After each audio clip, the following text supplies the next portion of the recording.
பிதாவாகிய தேவனையும் ஆண்டவராகிய இயேசுவையும் அறிகிற அறிவினாலே கிருபையும் சமாதானமும் பெருகுவதாக. ஆண்டவருடைய மகா பெரிய இரக்கத்தினாலே 6 மாதங்கள் கடந்து இந்த 7வது மாதத்தின் முதல் நாளிலும் கடவுள் நம்மை பாதுகாப்பாய் ஆசீர்வாதமாய் கொண்டு வந்த நாளை நினைத்து நாம் நன்றி சொல்ல கடமைப்பட்டிருக்கிறோம். இந்த 7வது மாதத்தின் முதல் நாளிலிருந்து இனி ஒரு நாட்கள் முழுவதும் ஆண்டவர் அவருடைய பிரசன்னத்துக்குள்ளே நம்மை வைத்துக் கொள்ளும்படி நாம் நம்மை தகுதிப்படுத்திக் கொள்வோம். தொடர்ந்து பரிசுத்த ஆவியார் நம்மோடு கூட இடைபடுவார், நம்மோடு கூட பேசுவார், அவரோடு கூட நடக்க நாம் பழகுவோம். கர்த்தருக்கு பயந்திருக்க பழக வேண்டும் என்று உபாகமத்தில் சொல்லப்பட்டிருக்கு. கர்த்தருக்கு பயப்படும்படி பயந்திருக்கும்படி பழகுங்கள். அதை பழக்கமாக கொண்டு வாங்க. கர்த்தருக்கு பயப்படுகிற பயத்தை தினந்தோறும் ஒவ்வொரு இமைப்பொழுதும் அவருக்கு பயந்து நடக்க நாம் பழக வேண்டுமா, கற்றுக்கொள்ள வேண்டுமா? அது இயற்கையாகவே அதுவா வரும்னு நினைக்காதீங்க. அதை நாம் வருவித்துக் கொள்ளும்படி, தருவித்துக் கொள்ளும்படி, அடைந்து கொள்ளும்படி நாம் எடுக்க வேண்டிய பிரயாசங்கள் அதிகம். ஆகவே இன்றைக்கும் தேவனுடைய வார்த்தையிலிருந்து, அதாவது நீதிமொழிகளின் புஸ்தகம் 2ஆம் அதிகாரத்திலிருந்து உங்களோடு கூட நான் பகிர்ந்து கொள்ள விரும்புகிறேன். 1 முதல்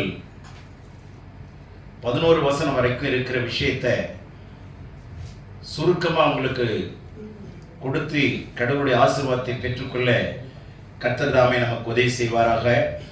ஆகவே இந்த வார்த்தைகளை நான்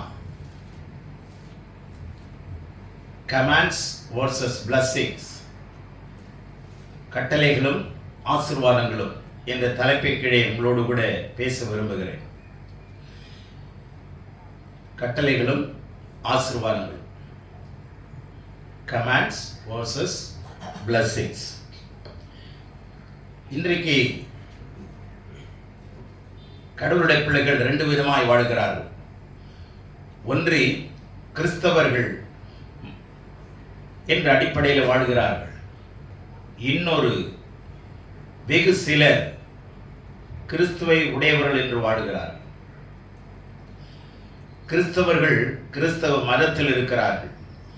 கிறிஸ்துவை உடையவர்கள் ஆவிக்குரிய வாழ்க்கையிலே அவர் வாழ்ந்து கொண்டிருக்கிறார்கள்.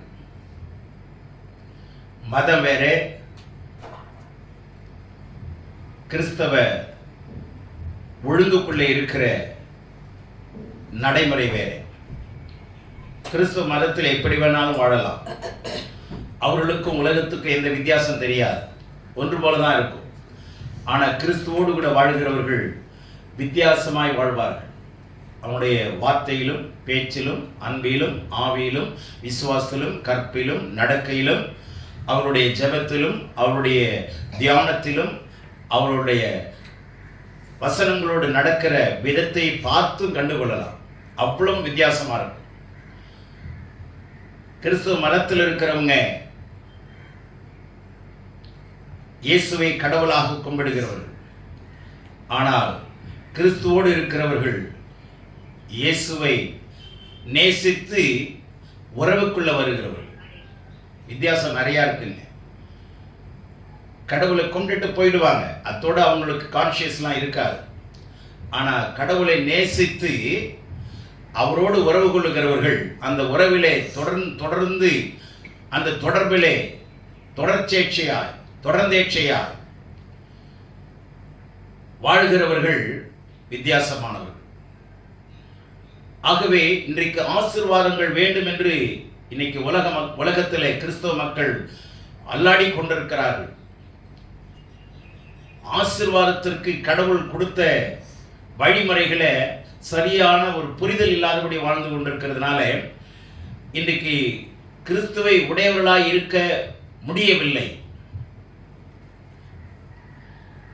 பொதுவாக கடவுளுக்கு பயந்து வாழுகிறவர்களும் இருக்கிறாங்க. ஆனால் கடவுளோடு கூட நெருங்கி தொடர்புடையவர்களாய் இருக்க முடியவில்லை. காரணம் என்னவென்றால் இந்த 2ஆம் அதிகாரத்தில் இருக்கிற மகத்துவங்கள் தான். ஆகவே இந்த 2ஆம் அதிகாரத்தில் 1 முதல் 4 வரை 8 விதமான கட்டளைகளை கொடுக்கிறார். நீதிமொழிகள் 2ஆம் அதிகாரம் 1 முதல் 4ஆம் வசனம் வரைக்கும் 8 விதமான கட்டளைகள் இருக்கிறது. நீங்க அதை படிச்சு என்னைக்காவது எண்ணிருக்கிறீங்களா? 8 விதமான கட்டளை. 5 முதல் 8 வரைக்கும் 8 விதமான ஆசீர்வாதங்கள். 9 முதல் 11 வரைக்கும் மற்றொரு 8 விதமான ஆசீர்வாதங்கள். ஆக டபுள் ஃபோல்ட் பிளஸிங்ஸ். 8 விதமான கட்டளைகளுக்கு 16 விதமான ஆசீர்வாதங்களை அங்க 5ஆம் வசனத்திலிருந்து 11ஆம் வசனம் வரைக்கும் இந்த 6 வசனத்துக்குள்ளே 16 விதமான ஆசீர்வாதங்கள் மறைக்கப்பட்டிருக்கிறது. இந்த 16 விதமான ஆசீர்வாதங்களை பெற்றுக்கொள்ளணும்னா நீங்களும் நானும் 8 விதமான கட்டளைகளை அறியணும், புரியணும், அதன்படி நடக்கணும்.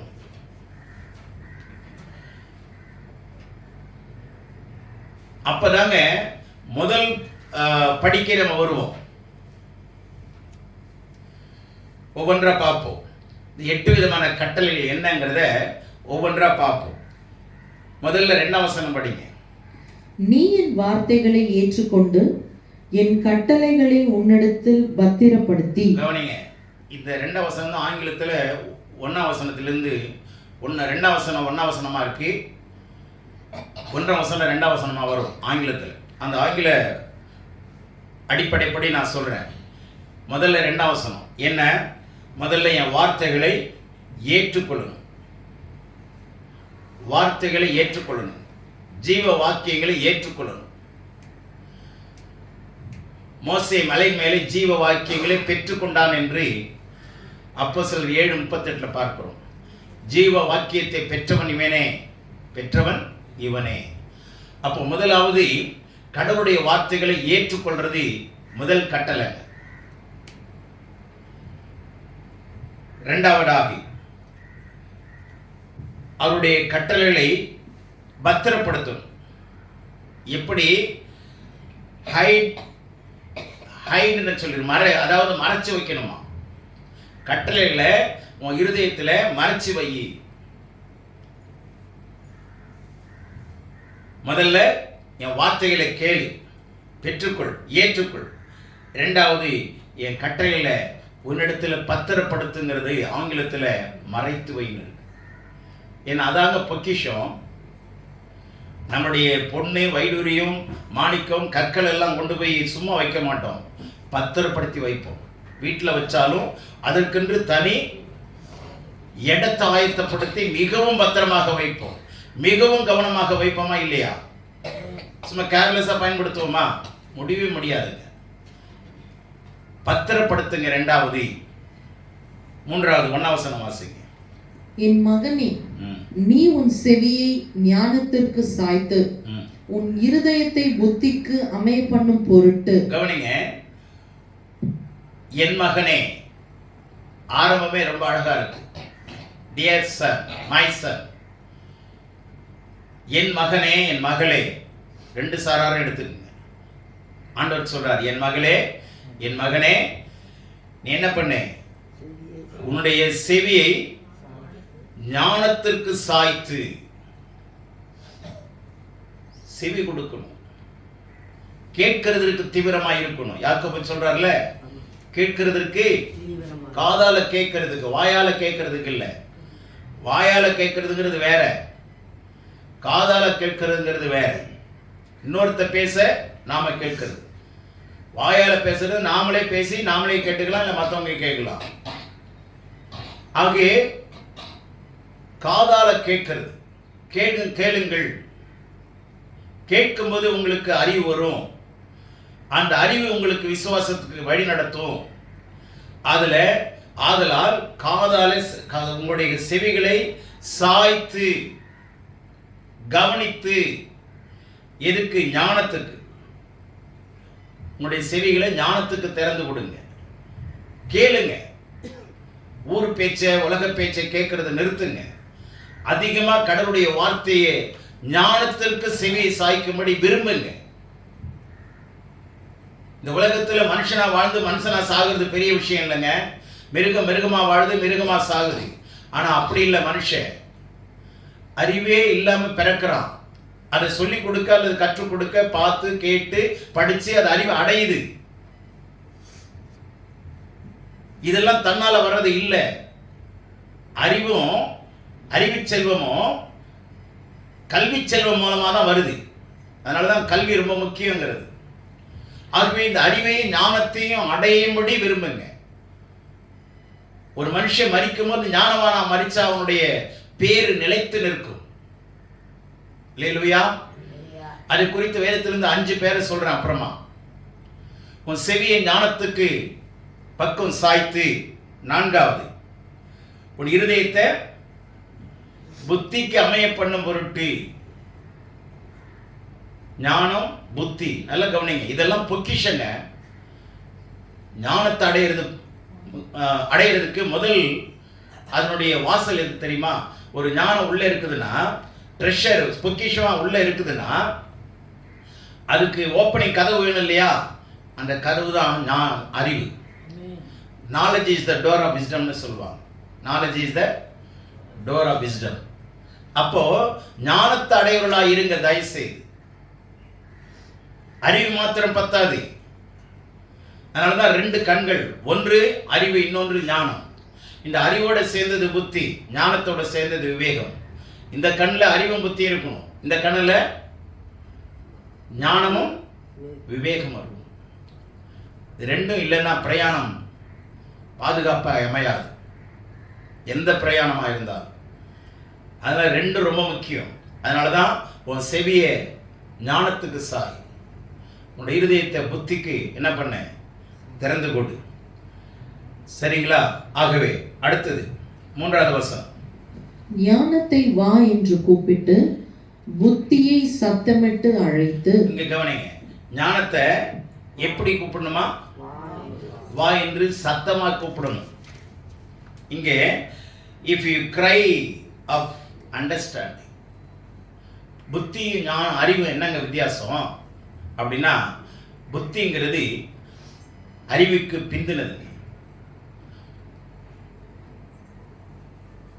அறிவு புத்திக்கு முந்தினது. அறிவு படிக்கிறது மூலமா, முறைப்படி கற்றுக்கொள்றது மூலமா, படித்தவர்கள் பேச கேட்கிறது மூலமா, அறிவுள்ளவர்களுடைய ஆலோசனையை கேட்கிறது மூலமா, கவனிக்கிறது மூலமா, அதை அபியாசப்படுத்துவதன் மூலமா அறிவு அடைய முடியும். இப்போ ஒரு வேலை செய்கிறாங்கன்னா கவனிச்சுட்டே இருக்கணும். அவங்க கிட்ட கேள்வி கேட்கணும். இதை ஏன் எப்படி செய்கிறீங்க, இந்த நேரத்தில் ஏன் மாற்றுறீங்க, அந்த கேள்வியை கேட்டு அறிவடையும். சரிங்களா? அறிவடையும் போது புத்திங்கிறது என்னன்னா, அந்த கற்றுக்கொண்ட அறிவு இருக்கு பார்த்தீங்களா, அந்த அறிவை எந்த இடத்துல பயன்படுத்தணும், எந்த இடத்துல பயன்படுத்தக்கூடாதுங்கிறது தான் புத்தி. புரிஞ்சுங்க நல்லா. அறிவுங்கிறது நமக்கு கிடைச்ச பொக்கிஷன் தான். அதை எந்த இடத்துல யூஸ் பண்ணணும், எந்த இடத்துல, அல்லது மைல்டா யூஸ் பண்ணலாம். ரொம்ப ஹெவியா கொடுக்கக்கூடாது. ப்ரெஷர் இந்த இடத்துல ரொம்ப ஹெவியா கொடுக்கக்கூடாது, கொஞ்சமா கொடுப்போம். வேலையில் தெரியுது இல்லை?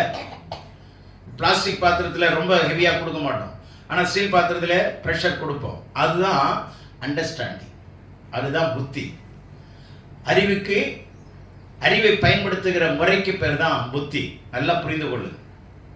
இப்போ அறிவு வேணும், புத்தி வேணும். அறிவை பயன்படுத்துகிற முறைக்கு பேர் தான் புத்தி. ஞானத்தை பயன்படுத்துகிற முறைக்கு பேர் தான் விவேகம். ஒரு குதிரைக்கு ஞானம்னு பேர் வச்சிருக்கிறீங்கன்னு வச்சுங்க. அந்த குதிரை மேல உட்காந்துட்டீங்க. அந்த குதிரை மிக வேகமாக ஓடக்கூடிய குதிரை, விலை கொடுத்து வாங்கிட்டீங்க. அவன் சொல்லி கொடுக்குறான், இந்த மாதிரி நீங்க ஓட்டுனீங்கன்னா அது ரொம்ப வேகமா ஓடும், இந்த இடத்துல தட்டணும் குதிரைக்கு, இந்த இடத்துல தட்டினீங்கன்னா அதுக்கு அது சொல்லி கொடுத்துருக்கிறேன், பயிற்சித்து கொடுத்துருக்கிறேன், நீங்க அந்த இடத்த நீங்க தட்டினா போதும் அது வேகமா ஓடும். இதை ஏற்றுக்கிட்டோமா, புரிஞ்சுக்கிட்டோமா? அதே சமயத்தில் நீங்க அதே இடத்துல தட்டிக்கிட்டே இன்னும் வேகமா ஓடிட்டே இருக்கும் அப்படின்னு சொல்லித்தரான். அப்போ வேகமா போயிட்டே இருக்கு, ஆனா ஒரு ஜங்ஷன் வருது, என்ன பண்ணணும்? ஸ்லோ பண்ணணும். புரியுதுங்களா? அதுதான் விவேகம். எடுத்தடுப்புல போயிட்டே இருறான், நீ பாட்டுல ஓடுற அவனா என்ன ஆகும்? முச்சந்தில்ல அடிபட்டு நிக்கணும். அப்ப விவேகம் இல்லாம வந்துட்டான்னு அர்த்தம். அதனால நல்ல கவனிங்க, ஞானமும் அவசியம், விவேகமும் அவசியம், அறிவும் அவசியம், புத்தியும் அவசியம். இதை இந்த நீதிமொழி புத்தகத்தை நீங்க நிதானமா படிச்சு பார்க்க எனக்கு இதை ஆசை ரொம்ப அதிகமா வந்துடுச்சு. இதை படிக்கணும், இதை படிக்கணும், இதை படிக்கணும்னு. ஏன்னா இதுக்குள்ள அறிவு, ஞானம், விவேகம், புத்தி, கர்த்தருக்கு பயப்படுற பயம் இவ்வளவும் இதுக்குள்ள இருக்குதான். இப்ப ஞானத்தை வான்னு கூப்பிடணுமா? சரியா? புத்தியை சத்தமிட்டு அழைக்கணுமா? புத்திய கூப்பிடுறதுக்கும் சத்தமா கூப்பிடுறதுக்கு வித்தியாசம் இருக்கா? சத்தமிட்டு சத்தமிட்டு அழைத்து. இப்ப இந்த ஞானம் யாரு, அறிவு யாருங்க? என்னங்க ஞானம் என்ன, அறிவுனா என்ன? ஏன் கூப்பிட சொல்ற? கேளுங்க, ஏன் கூப்பிட சொல்ற? இது 1 Corinthians 1:36 பாத்தீங்கன்னா, இயேசுவே ஞானம், நீதியும், மீட்பும், பரிசுத்தமாய் இருக்கிறார். பரிசுத்தமும் மீட்புமாய் இருக்கிறார். இப்ப அந்த ஞானம் யாரு? ஆண்டவர் தான். அறிவு யாரு? ஆண்டவர் தான். அப்ப நல்லா புரிந்து கொள்ளுங்க, தேவன் தருகிறது எல்லாமே ஒன்றும் அழியாதது, அழிக்கப்பட முடியாதது. ஒரு ஞானத்தில் குறைவாக இருந்தா சம்பூர்ணமாய் கொடுக்கிறவர்கிட்ட கேட்க கடவுள். அவர் சம்பூர்ணமாய் கொடுக்கிறவர். நீங்க என்னதான் நீங்க புத்திசாலியா இருங்க, உலக பிரகாரமான சாமர்த்தியவாதியா இருங்க, ஆனா தேவனை குறித்த ஞானமும் தேவனை குறித்த அறிவும் இல்லைன்னா நம்ம எத்தனை வருடம் விசுவாசியா இருந்தாலும் அதற்கு பயன் இல்லை. நீங்க நல்லவங்களா இருக்கலாம், ஆனா ஞானம் இல்லாதவர்களா இருந்தா ஆபத்தான விஷயம். அறியாமல் இருக்கிறீங்களா அர்த்தம். அறியாமை ஆபத்தை கொண்டு வரும். பேதமை விட்டு விலகுங்கள், அப்பொழுது பிழைப்பீர்கள். இன்றைக்கு வாக்குத்தத்தத்தை நம்பி தயவு செய்து வாக்குத்தத்தை கொடுக்கிறவரே அவர் நிறைவேற்றுவார். நிறைவேற்ற வல்லவராக இருக்கிறார். தேவன் நினைத்தது தடைபடாது. அவர் சகலத்தையும் செய்ய வல்லவர். உங்களுடைய மைண்டை மாத்துங்க. நீங்க வாக்குத்தத்தத்திலிருந்து எங்க வரணும்? கட்டளைக்கு வரணும். 8 விதமான கட்டளை சொல்லிட்டு இருக்கேன், புரியுதுங்களா? கட்டளைக்கு நீங்க மாறணும். ட்ராக்கை மாத்துங்க. வாக்குத்தத்தத்திலே நிக்காதீங்க. எனக்கு இது வாக்குத்தத்தம் வேணும், வாக்குத்தத்தம் வேணும், இதை பத்தி கவலைப்படவே வேணாங்க. நீங்க கட்டளை கீழ்ப்படிஞ்சா வாக்குத்தத்தம் ஆண்டவரே கொடுத்து அவரே நிறைவேற்றுவார். அவர் கொடுத்த வாக்குத்தத்தத்தை நீங்க உங்களுடைய சுயபலத்தினால் நிறைவேற்றவே முடியாது. மாம்சத்தினாலே நிறைவேற்ற முடியாது. மாம்ச நம்பிக்கையினால் நிறைவேற்ற முடியாது. கட்டளைக்கு கீழ்ப்படிஞ்சாதான். விளங்குதா? 6வது என்னது? படிங்க. அதை வெளியே போல் நாடி புதையல்களை தேடுகிறது போல் தேடுவாயாகில். இப்ப கவனி, இப்போ 7வது கட்டளையை சொல்றேன். வெளியே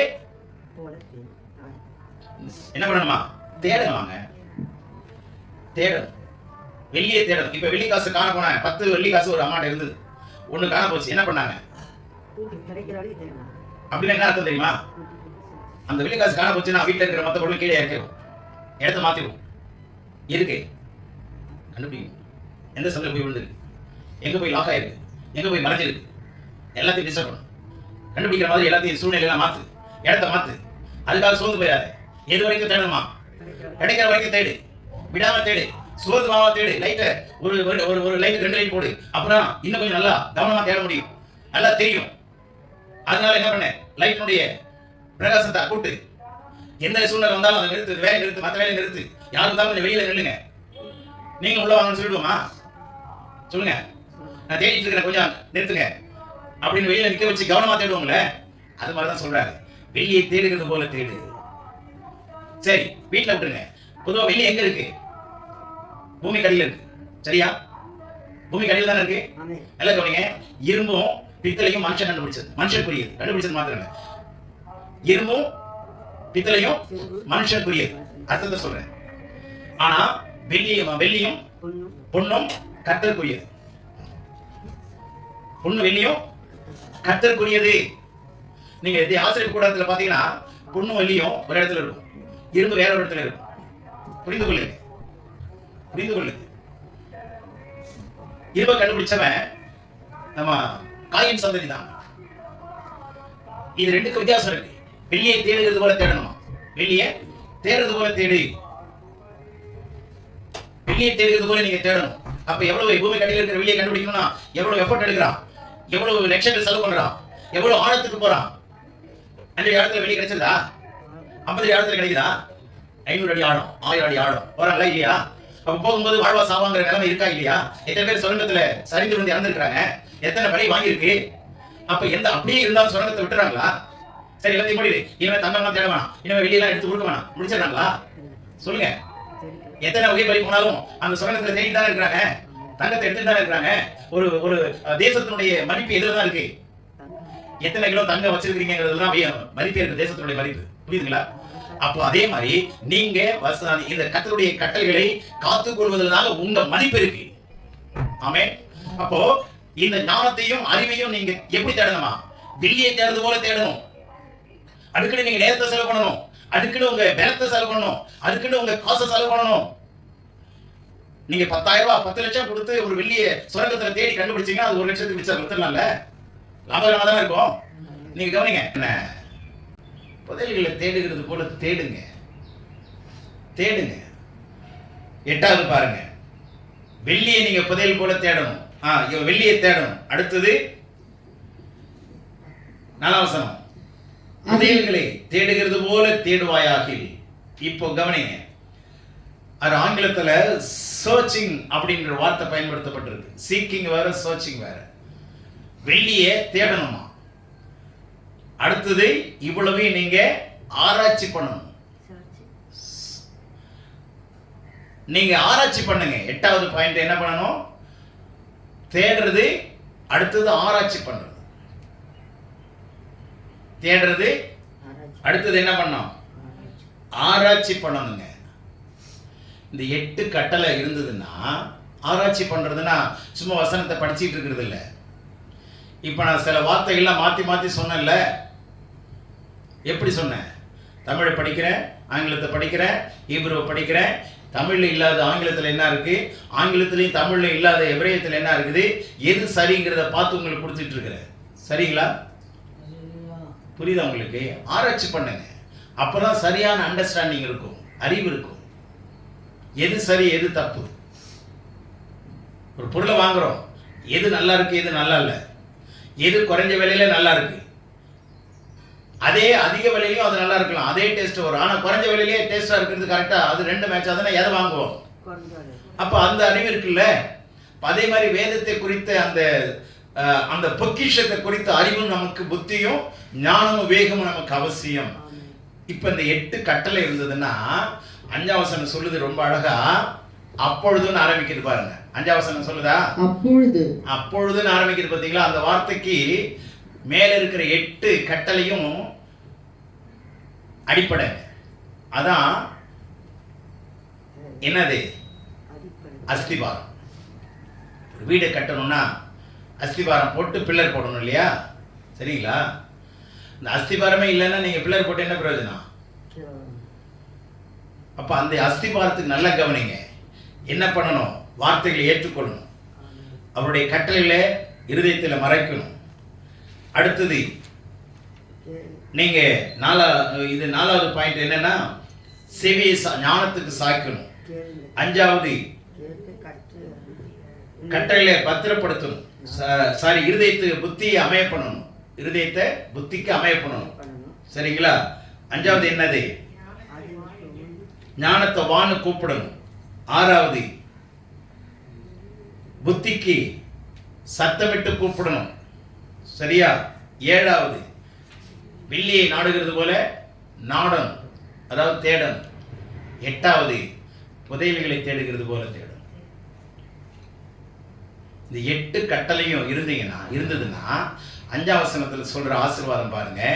அப்பொழுது கர்த்தருக்கு பயப்படுதல் இன்னதென்று நீ உணர்ந்து தேவனை அறியும் அறிவை கண்டடைவாய். இருங்க. இப்போ அப்பொழுது கர்த்தருக்கு பயப்படுற பயம். இப்ப நம்ம ஈஸியா சொல்லிடுறோம், கர்த்தருக்கு பயப்படுதல ஞானத்தின் ஆரம்பம்னு சொல்றோமா? நீதிமொழிகள் 1ஆம் அதிகாரத்துல ஈஸியா சொல்லிடுறோமா, கர்த்தருக்கு பயப்படுதல் ஞானத்தின் ஆரம்பம். ஆனா ஞானத்தின் ஆரம்பம் எங்க இருக்குது அப்படிங்கிறது இங்க சொல்றாரு பாருங்க. அப்பொழுது கர்த்தருக்கு பயப்படுற பயத்தை நீ அறிந்து கொள்வாய்னா எப்பொழுது? எப்பொழுது? இந்த 8 கட்டளையை நீங்க படிப்படியா நிறைவேற்றி வந்தாராம். அப்பொழுது ஓயமல்ல இருந்து இங்க வரணும்னா எந்தெந்த இடத்த சுத்தி வரணும், எந்த ரூட்டு வழியா வரணும், வந்தா இங்க வந்துடலாம்ல. புரியுதா உங்களுக்கு? அந்த ரூட்டை மாத்தலாம் வர முடியாது, சுத்திட்டு தான் கிடக்கணும். அப்ப இந்த 8 கட்டளையை நீங்க நிறைவேற்றாம வந்தீங்கன்னா கர்த்தருக்கு பயப்படுறது என்னன்னே தெரியாது. அப்ப என்னன்னே தெரியாம நீங்க சர்ச்சுக்கு வந்து போயிட்டு இருந்தோம்னா நம்ம யாரா இருப்போம்னா கிறிஸ்தவ மதத்துல இருக்கிறவங்களா இருப்போம். அவங்கவுங்க மதத்துல அவங்கவுங்க இருக்கிறாங்க. மதத்துல இருக்கிறது பிரயோஜனம் இல்லை. இப்ப நான் சொன்னது புரிஞ்சா? மதத்துல இருக்கிறவங்களுக்கு மனசளவுல திருப்தி இருக்கு. நான் கோயிலுக்கு போனேன் கும்பிட்டேன், நான் தர்கா போனேன் கும்பிட்டேன், நான் சர்ச்சுக்கு போனேன் கும்பிட்டேன், திருப்தி இருக்கு. ஆனா கட்டளை நிறைவேற்றவங்களுக்கு நித்திய ஜீவன் கிடைக்கும். கட்டளை நிறைவேற்றினா என்ன ஜீவன் கிடைக்கும்? அதுதான் ஆசீர்வாதம். நித்திய ஜீவனை பெரும்படிக்கு தான் ஆண்டவர் இயேசு இந்த உலகத்தில் நமக்கு தந்துள்ளினார். ஒருவரும் கெட்டு போகாம, ஒருவரும். அவ்வளவு தூரத்துல நீங்க வந்தீங்க, பாராட்ட வேண்டிய விஷயம். எவ்வளவு எஃபோர்ட் எடுத்து வந்திருக்கிறீங்க, சந்தோஷமான விஷயம். ஆனா கட்டளையை கீழ்ப்படியில நீங்க வந்துட்டீங்க, எனக்கு ரொம்ப சந்தோஷமா இருக்குது அப்படின்னா, ஆனா அந்த சந்தோஷம் பூர்ணமா இருக்குமா? நீங்க வந்துட்டீங்க, ரொம்ப சந்தோஷம், உண்மையா இல்லையா? மகிழ்ச்சியே இல்லையா? இங்க இருக்கிறவங்களே வரல, நீங்க இவ்வளவு தூரத்துல இருந்து வரீங்க, சந்தோஷம். ஆனா கட்டளையை கை கொள்ளலைன்னா நீங்களும் ஒண்ணுதான், நானும் ஒண்ணுதான். புரிஞ்சா? இப்ப இந்த 8 விதமான கட்டளையை நீங்க வீட்டுல உட்கார்ந்து படிங்க, ஒன்னொன்னா பாருங்க. அப்பொழுது கர்த்தருக்கு பயப்படுதல் இன்னதென்று அப்பதான் அறிய முடியுமா? அப்பதான் அறியவே முடியுமா? அப்ப கூட இது முடிஞ்சிருச்சுன்னு சொல்லல, இது ஆரம்பம் தான். புரிஞ்சுதா? அப்பொழுது உனக்கு ஒரு சம்பளம் 15,000 ரூபாய். எப்பொழுது? வேலை செய்யுதா? 30 நாள் ஒழுங்கா வந்தா. புரிஞ்சா? உங்களுக்கு ஒரு மாசம் 50,000 தர ஒரே சந்தோஷமா இருக்கும். ரொம்ப சந்தோஷமா இருக்கு சார், வீட்டில் இருந்துக்கலாமாண்ணா? வீட்டில் இருக்குதா? கொடுக்குறேன். மழையானாலும் வெயிலானாலும் என்னானாலும் 30 நாள் வந்தேன்னா உனக்கு அப்போ கட்டளை இருக்குல்ல, நிபந்தனை இருக்குல்ல. நீ ஒழுங்கா வந்தீங்கன்னா அதுக்கு அட்டெண்டன்ஸ் போனஸ் கொடுக்குறாங்கல்ல, எக்ஸ்ட்ரா கிடைக்கும்ல. அப்போ ஒழுக்கத்துக்கு அதிகமாக சம்பளம் கிடைக்குது இல்லை. நீ 4 நாள் வர 5ஆவது நாள் நின்றுக்கிற, அடுத்தது 4 நாள் வர 5ஆவது நாள் நின்றுக்கிற, சூப்பர்வைசர் ரொம்ப சந்தோஷப்படுவான், என்ன அழகா வராங்கடாப்பா, சந்தோஷப்படுவாங்க உண்மையில. என்னன்னு சொல்லுவான்? ஒழுக்கம் இல்லாதவங்க உங்களுக்கு எரிச்சலோட சம்பளம் கொடுப்பான். இதெல்லாம் எதுக்குடா வருது, இது நின்னா பரவாயில்லன்னு சம்பளம் கொடுப்பான். அது நமக்கு நல்லா இருக்கும்னு நினைக்கிறீங்களா? வயிறறிஞ்சு அவங்க கொடுத்தானா நல்லா இருக்காது இல்லையா? நம்ம கஷ்டப்பட்டு சம்பாதிக்கணும், கஷ்டப்படுறோம், அதுக்கேற்ற செயல கடவுள் நிச்சயமா கொடுப்பார். ஆனா நீங்க கட்டளை நிறைவேற்றணும். சரிங்களா? கீழே அதுக்கு எத்தனை விதமான ஆசீர்வாதம் இருக்குன்னா 6ல இருந்து அல்லது 5ல இருந்து 8 வரைக்கும் 8 விதமான ஆசீர்வாதம் இருக்கு. இப்ப படி, 8 விதமான ஆசீர்வாதம் இருக்கு. இப்ப இந்த ஆசீர்வாதங்களை 5 விதமான இந்த ஆசீர்வாதங்களை பெற்றவங்க, இந்த ஞானத்தை பெற்றவங்க, இந்த அறிவை பெற்றவங்க, புத்தியை பெற்றவங்க. நான் மறுபடியும் சொல்றேன், அறிவுங்கிறது வேதத்தை படித்து கற்றறிகிறது. உதாரணமா கிறிஸ்துக்குள்ள சொல்றேன், உலக அறிவு வேற, அறிவு கிறிஸ்துவை பற்றிய அறிவு எங்க இருக்குன்னா வேதத்தில் இருக்கு. இதை படிச்சு அறிவு அடையும். இந்த அறிவை பயன்படுத்துகிற முறை தான் புத்தி. புரியுதா? இப்போ ஆட்டோவை கொடுத்தாச்சு, ஒரு வாகனத்தை கொடுத்தாச்சு, ஸ்டார்ட் பண்ணா வண்டி ஸ்டார்ட் ஆகிடும் அப்படின்னு தெரிஞ்சிருச்சு. ஆனால் புத்திங்கிறது என்ன அப்படின்னா, ஸ்டார்ட் பண்ணா நியூட்ரலில் தான் வச்சு ஸ்டார்ட் பண்ணணும், அதுதான் புத்தி. சரிங்களா? சரி, ஸ்டார்ட் பண்ண உடனே ஃபர்ஸ்ட் கியரை போடணும், இல்லைங்க ஸ்டார்ட் பண்ண உடனே நான் 5ஆவது கியர் போடுவேன் அப்படின்னா போடலாம். ஆனால் வண்டி ஆஃப் ஆகிடும். லோடு ஃபர்ஸ்ட் கியர் தான் இழுக்கும், அது பல்லு பெருசு, பற்சக்கரம் பெருசு, அதனால இழுக்கும். நீங்கள் 5th கியர் போட்டிங்கன்னா பல்லு சின்னதாக இருக்கும், அப்போ ஆஃப் ஆகிடும். என்னடா வண்டி ஓட மாட்டேங்குதுன்னு போய் கொடுத்தீங்கன்னா உனக்கு புத்தி இருக்கடான்னு கேட்பான். அப்போ அறிவை பயன்படுத்துகிற முறைக்கு பேர் தான் புத்தி. புரிஞ்சுக்கிட்டீங்களா? அறிவை பயன்படுத்துகிற முறைக்கு பேர் தான் புத்தி. அதே மாதிரி ஞானம் கடவுள் கொடுக்கிறது. இப்போ இந்த வேத அறிவை வச்சு நீங்க இந்த அறிவை வச்சு கடவுளை நீங்க கூப்பிடும்போது ஞானம் கிடைச்சிடும். அந்த அந்த அறிவு தான் வேதத்தை வாசிக்கிற வேதத்தை வசனத்தை குறித்த அறிவு. அந்த வசனமாகிய அறிவை திறந்தீங்கன்னா அந்த அறிவு கண்ணை எங்க கொண்டு போய் உங்களை விடுனா ஞானத்தை கொண்டு விட்டுரும். அந்த ஞானம் தான் ஆண்டவர். அப்ப அறிவு இல்லாம வேத அறிவு இல்லாம எதை பெற்றுக்கொள்ள முடியாது? ஆண்டவரை பெற்றுக்கொள்ள முடியாது. அவர் தான் ஞானமாக இருக்கிறார். அப்ப வேத அறிவு உங்களுக்கு வேணுங்க. வேத அறிவு கண்டிப்பா வேணும். வேணும் எனக்கு தெரியாது நான் கிறிஸ்தவங்க அப்படின்னு சொன்னா நீங்க மதத்தில் இருக்கிறீங்கன்னு அர்த்தம். மதத்தில் இருக்கிறவங்களுக்கு வெறிதான் இருக்கும். மதத்தில் இருந்தா மத வெறி இருக்கும். அதனால பிரயோஜனம் இல்லை. கடவுளுடைய சுபாவம் வராது.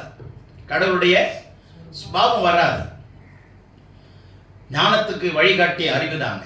அந்த அறிவு தான் கடவுள் கொடுக்கிற சொத்து, வேதம். இதுதான் அறிவு. இந்த அறிவை வச்சு நீங்க கடவுள்கிட்ட போனீங்கன்னா ஞானம்ங்கிறவரை கண்டுபிடிச்சிடலாம். புரிஞ்சிச்சா? அந்த ஞானத்தை பயன்படுத்துகிற விதம் தான் விவேகம். ஞானத்தை பயன்படுத்துகிற விதம் தான் விவேகம். புரிஞ்சுக்கிட்டீங்களா? ஆகவே இப்படி புரிஞ்சா இப்ப 5 விதமான மக்கள் யாராருன்னா, ஒன்று யோசேப்பு. அவன் பாருங்க, பார்வோனுக்கு அவன் கண்ட சொப்பனத்துக்கு யாருமே என்ன பண்ணல, அர்த்தம் சொல்லவே இல்லைங்க. சொல்லவும் முடியல. ஆனா எல்லா ஞானிகள் இருந்தான், மந்திரவாதி இருந்தான், அறிவாளிகள்லாம் இருந்தான். அவனெல்லாம் சொல்ல முடிஞ்சா? மெய்ஞானத்தை கர்த்தர் யாருக்கு வச்சிருக்கிறார்? நீதிமானுக்கு வச்சிருக்கிறார். இதே 6ஆம் வசனத்தில் இருக்கு பாருங்க, 7. அவர் நீதிமான்களுக்கு என்று மெய்ஞானத்தை வைத்திருக்கிறார். இதெல்லாம் ஒரு ஆசீர்வாதங்க. நீதிமான்களுக்கு மெய்ஞானம் வைத்திருக்கிறார். ஆக கவனிங்க, யோசேப்பு ஞானமுள்ளவனாயிருந்தான், விசேஷித்த ஞானமுள்ளவனாயிருந்தான். அதை ஆதியாகமம் 41ஆம் அதிகாரம் 38 இருந்து 39 வீட்டில் போய் படிச்சு பார்த்துங்க.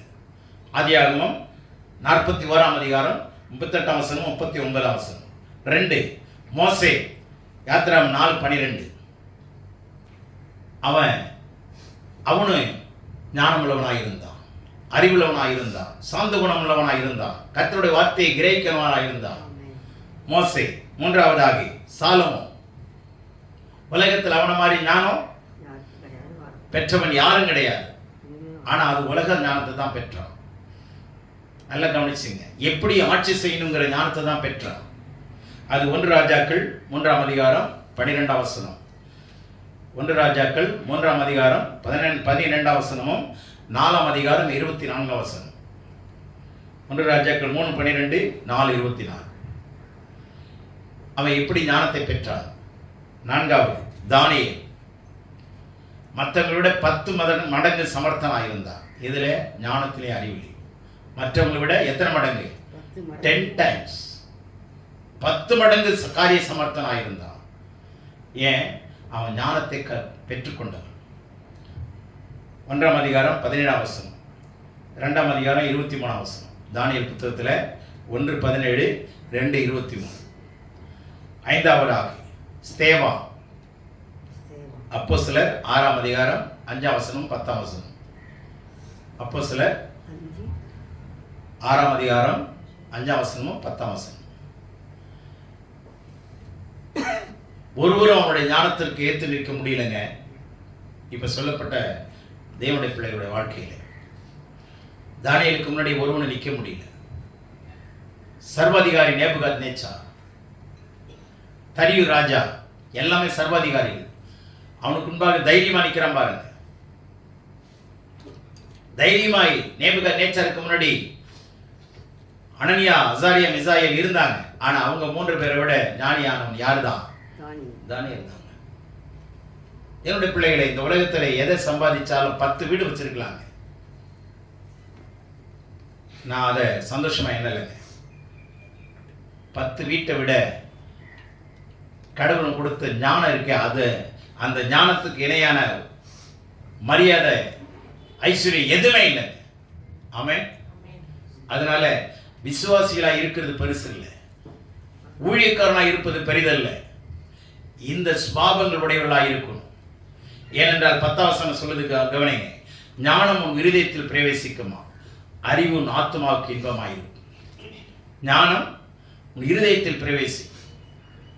இதுக்கெல்லாம் அர்த்தம் நிறைய இருக்குங்க, நேரம் இல்லை என்னால் சொல்றது. ஞானம் எங்கே போய் தான் உட்காருமா? இருதயமாகிய ஆவியில். அறிவு எங்கே போய் உட்காருமா? ஆத்மா. அதுதாங்க அறிவு செல்வம். அறிவு இருக்கிற இடம் ஆத்மா தான். அறிவு, உணர்வு, தீர்மானிக்கிற சக்தி, இது மூன்று ஆத்மாவோட சேர்ந்தது. அறிவு, உணர்வு, தீர்மானிக்கிற சக்தி, இது மூன்றும் ஆத்மாவோட இணைஞ்சது. அல்லது ஆத்மாங்கிறது இந்த மூன்று இருக்கிறது ஆத்மா. ஆக அறிவு எங்கே போகும்? ஆத்மாவுக்கு போகும். ஞானம் எங்கே போகும்? நம்முடைய ஆவிக்கு போகும். என்ன அழகா பிரிச்சு சொல்லுது பாருங்க வேதம். அறிவு எங்க இருக்கோ அங்கதான் புத்தி இருக்கும். ஞானம் எங்க இருக்கோ அங்கதான் விவேகம் இருக்கும். அப்ப நல்லா கவனிச்சுங்க. நீங்க ஞானம் உடையவளா இருக்கணுமா? புத்தியுடைய வெறும் ஞானம் இல்லாம புத்தி உடையவளா இருந்தா என்ன? பாதி கணத்தை தாண்டி இருக்கணும்னு அர்த்தம். பாதி கணத்தை தாண்டா சந்தோஷமா இருக்குமா? நீங்க யோசிங்க. பாதி கணத்துல தாண்டிக்கிட்டே இருக்கிறான், ஓகேடா ஜெயிச்சுட்டான்னு சொன்னா என்ன ஆகும்? அவ்வளவுதான். அதனால அறிவு மாத்திரம் அடைஞ்சா பத்தாது, ஞானமும் அடையும். அவங்க தான் சக்சஸ்ஃபுல்லான மக்கள். ஆகவே வாக்குத்தத்தத்தை நம்பி வாழாதீங்க, கட்டளையை நம்பி வாழுங்க. 8 கட்டளையை நிறைவேற்றினீங்கன்னா 16 ஆசீர்வாதம் இருக்குங்க. 16 பெற்று பெருவாழ் வாழ்கன்னு சொல்றாங்க, புரியுதா? ஆனா வேதம் சொல்லுது 16 ஆசீர்வாதம் வேற, உலக ஆசீர்வாதம் வேற. அதனால கடவுள் இப்படி செஞ்சீங்கன்னா கடவுளுக்கு எப்படா பயப்படணும்னு அப்பதான் தெரிஞ்சுக்க முடியுமா? இப்போ இதுவே தெரியலன்னா அவன் என்ன கடவுளுக்கு பயப்படுவான்னு நினைச்சிங்க. இதை படிச்சுட்டு எனக்கு ரொம்ப ஆச்சரியமாயிடுச்சு. என்னடா இது, மொட்டையா சொல்லி கொடுத்தாங்க கர்த்தருக்கு பயப்படுதல் ஞானத்தின் ஆரம்பம்னு. ஆனா எப்படா பயப்படணும்னு இப்படி சொல்லி கொடுக்குது. எத்தனை பேருக்கு புரிஞ்சிச்சு? புரிஞ்சதா? அப்ப எப்படி பயப்படணும்னே தெரியாம நம்ம இருந்தோம்னா எப்படி பயப்படுவோம்? அப்ப எப்படி ஞானம் வரும்? அப்ப எப்படி கடவுளோடு சேர்ந்து நடப்போம்? அப்ப எப்படி ஆசீர்வாதம் வரும்? வெறும் வாக்குத்தத்தத்தை நம்பியே வாழ்ந்து நமக்கு என்ன கட்டளை கொடுக்குறான்னு பாருங்க. விளங்குச்சா விளங்கலையா? என்ன கட்டளை கொடுக்குறான்னு பாருங்க. கட்டளை தான் உங்களை காப்பாற்றும், புத்திமதி தான் உங்களை பாதுகாக்கும்.